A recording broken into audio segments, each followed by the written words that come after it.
So who won the second GOP debate of 2015?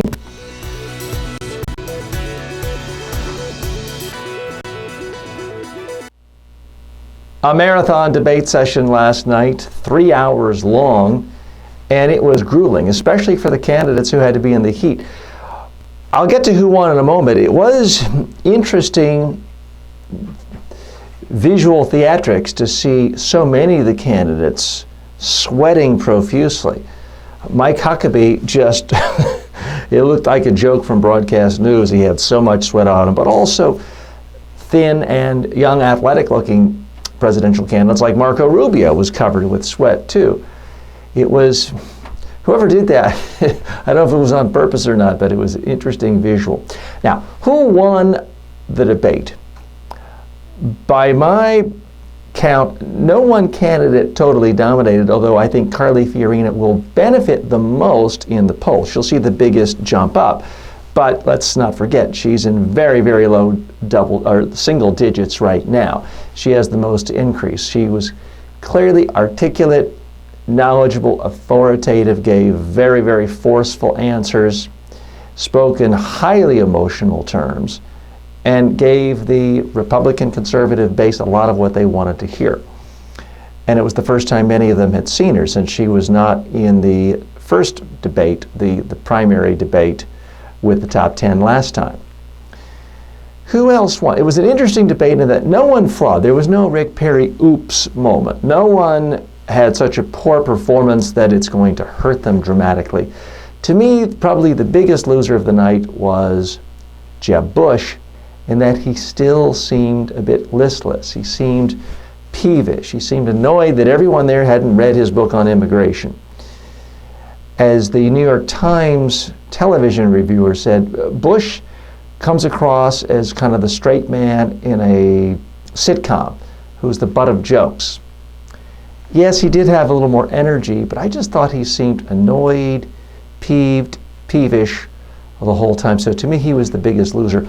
Most of the other candidates had great moments. Ted Cruz had some good, strong, forceful moments.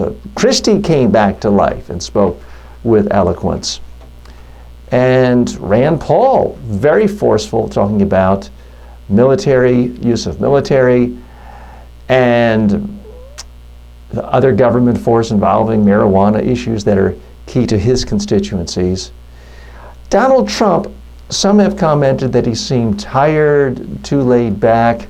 I still think he comes across as the most confident, the most authoritative, and if you want somebody to slap somebody around, call people morons, he still is the best in the world at that. So if you are a Republican voter and you want someone who isn't a politician, well, you now have Ben Carson and Carly Fiorina, but nobody seems as out of the political mainstream as far as basic style, technique, demeanor than Donald Trump. Still, he is considered to have been more subdued than the last time. I still think he either maintains his support at first place or actually gains more supporters. Now, I am reluctant to ever mention non-scientific polling, but in this case I do think it is relevant. On the Drudge Report, Donald Trump won 53% of people who got to click. Now, that does mean he might not have had that much support done by scientific polling, but it does mean there are activists, there are people who are really passionate about clicking for him. 4 years ago, 8 years ago, it would have been Ron Paul winning all these. So Donald Trump does have a strong, strong base among some kind of Republican activists. You can call them conservatives, you can call them populists, call them whatever. He still has a strong, strong base of support there. Here's my prediction. 2 weeks from now, 3 weeks from now, when all of this is filtered through the media, people have had time to reflect on it, dissect it, I think Trump will be where he is now, first place or higher. I think Carly Fiorina will bump up substantially and occupy sort of that third place position behind Trump and Carson. And I think Bush is going to drop a notch or two. Walker had some good moments, but nothing dramatic. Everyone else, I think, is going to kind of stay in the same place. That's my assessment of the Republican debate. What do you think? Please post your comments here.